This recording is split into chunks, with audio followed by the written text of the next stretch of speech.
For generations, millions of people held on to this one, singular, incredibly powerful belief that America was the one place on Earth where absolutely anyone could build a better life.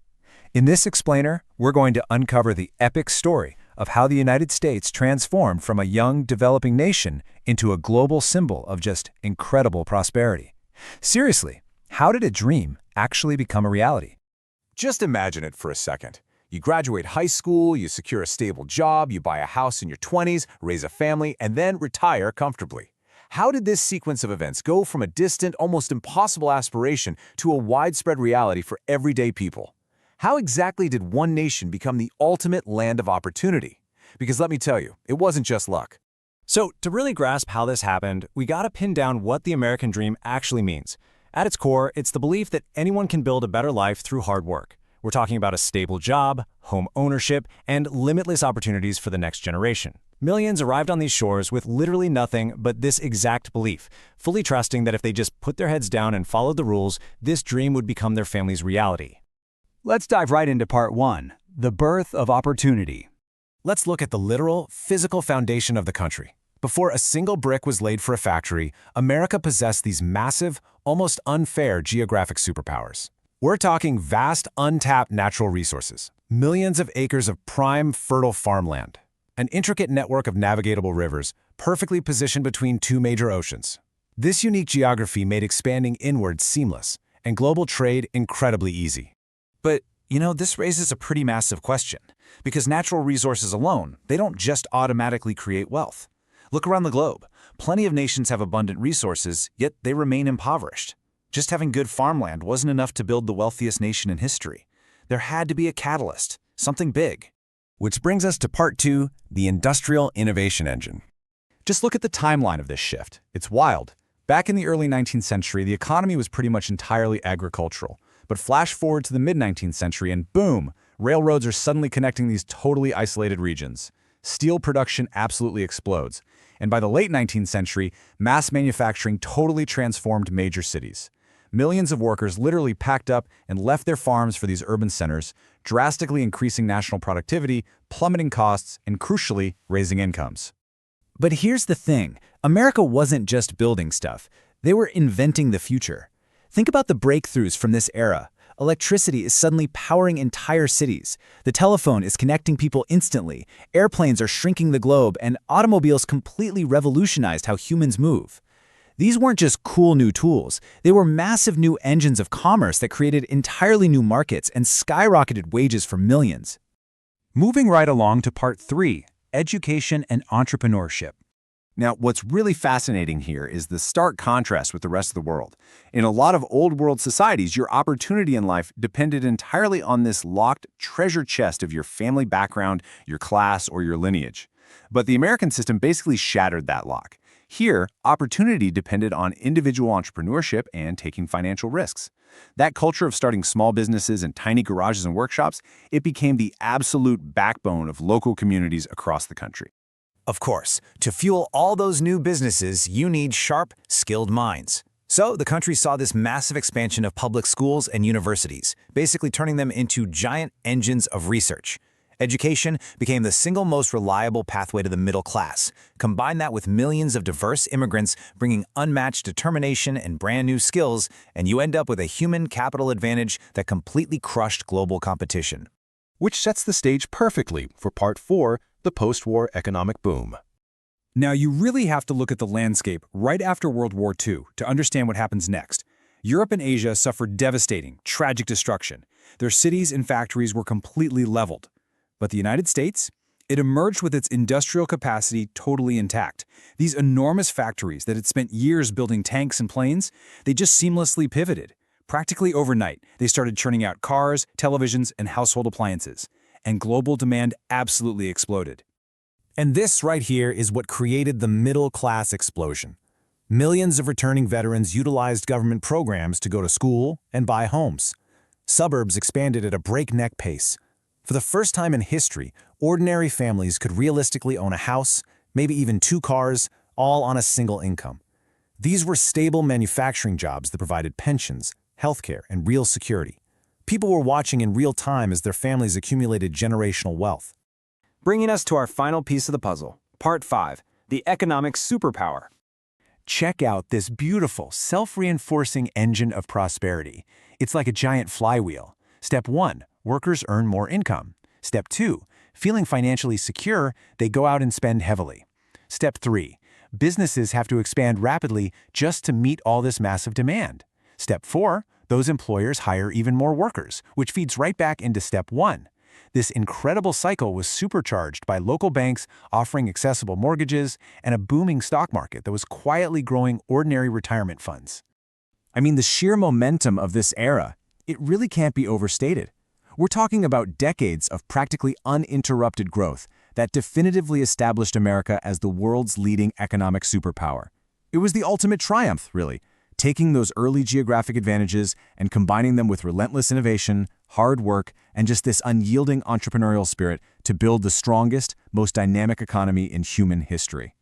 But when you peel back all the macroeconomic data, the fancy GDP charts, and the superpower status, the American dream wasn't truly about becoming a billionaire.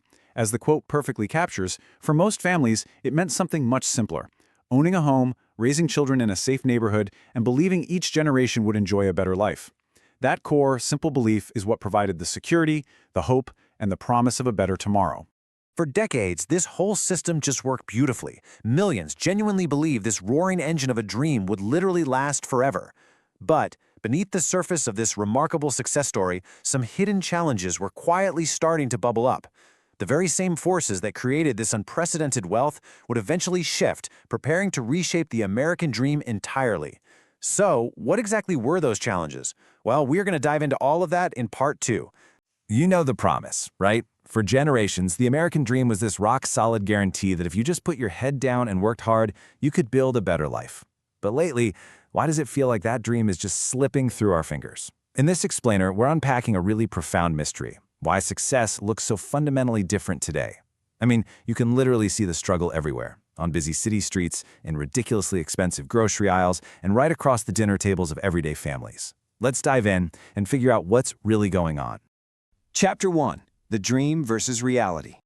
Decades ago, the expectations of American life felt, well, pretty straightforward. The country had this reliable, steady drumbeat of progress. It was a really simple, generations-old formula. Dedicate yourself to a job, earn a decent living, buy a home, raise your family, and leave a better life for your kids. And for millions of people, checking off these 5 boxes wasn't some wild pipe dream. It was virtually guaranteed. So, what on earth happened?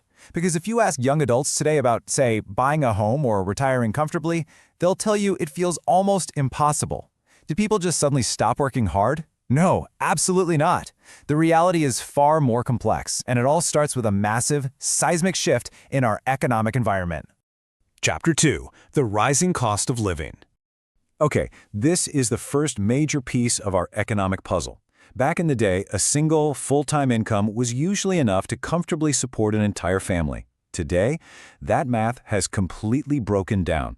Now, dual incomes are frequently required just to cover basic, everyday survival expenses. It's like people are paddling twice as hard just to keep their heads above water. And look at where that financial squeeze actually hurts the most. The essential pillars of life, like housing and healthcare, are significantly more expensive. Things like education and childcare, they are completely outpacing standard wage growth. Then you add this constant upward price pressure on everyday groceries and insurance, and what you get is inflation silently eating away at literally every raise a worker manages to scrape together. It all leads to this incredibly heavy, frustrating truth. Earning more doesn't necessarily mean feeling wealthier anymore. You might be making a much higher salary than you did, say, 5 years ago, but because everyday costs have surged right alongside your paycheck, the goalposts for financial security, they just keep moving further and further away. And honestly, nowhere are those moving goalposts more obvious than with homeownership. Historically, buying a house was the ultimate wealth-building tool. It was a super reliable way to build equity for retirement. But today, prices in so many areas have absolutely skyrocketed past local incomes. Combine that with high interest rates, making monthly payments wildly expensive, and just saving up for a down payment can take years. What used to be a fundamental stepping stone has transformed into this massive, daunting financial hurdle. Chapter 3. Education and the Debt Trap. Now, higher education definitely still opens countless doors, but the modern prerequisites for getting a good career have really become a double-edged sword. We call this the debt ripple effect. Because the cost of college has surged so much, graduates are starting their adult lives burdened by significant student loans. And that immediately delays buying a home, which delays investing, which ultimately delays starting a family. It essentially forces millions of people to put their lives on hold. Modern financial life is basically defined by these overlapping debts: student loans, credit cards, car loans, and eventually a mortgage. And while, sure, debt allows for important purchases, holding higher balances means crippling monthly payments. When a massive chunk of your income goes straight out the window to interest and repayments, building actual lasting wealth becomes exponentially more difficult. Chapter 4. The Changing Job Market. But it's not just personal expenses. Macroeconomic forces are rapidly transforming how we actually earn a living. Automation and artificial intelligence? They've made businesses highly productive, sure, but they are radically shifting what's required on the job. Meanwhile, interconnected global supply chains mean workers are now competing on a truly global scale. We're watching legacy occupations shrink in real time, while entirely new industries emerge almost overnight. It creates immense opportunity for some, but profound uncertainty for others. The takeaway here is that the future job market ruthlessly rewards adaptability. To find success today, you need higher skills, extreme flexibility, and a commitment to continuous learning. The old era of just mastering a single skill and coasting in the exact same job for 40 years, yeah, that's largely behind us. Chapter 5. Wealth Inequality and Opportunity. Look, decades of economic growth have undeniably occurred. But to really understand today's economy, we have to look factually at where those benefits actually went. A stark divide has opened up. On one side, you have asset owners, people who hold businesses, real estate, and investments, who have seen their wealth compound substantially. But on the other side are wage earners, households relying strictly on a salary, who are facing increasing financial pressure from rising daily costs. It's this exact gap that fuels so much widespread concern about economic opportunity today. Which brings us to the ultimate question, the one this entire explainer has been building towards. After all of this, the compounding debt, the stubborn inflation, the massive shifts in the job market, the growing wealth gaps, does the American dream still even exist? Chapter 6. The New American Dream. Well, here is the inspiring reality.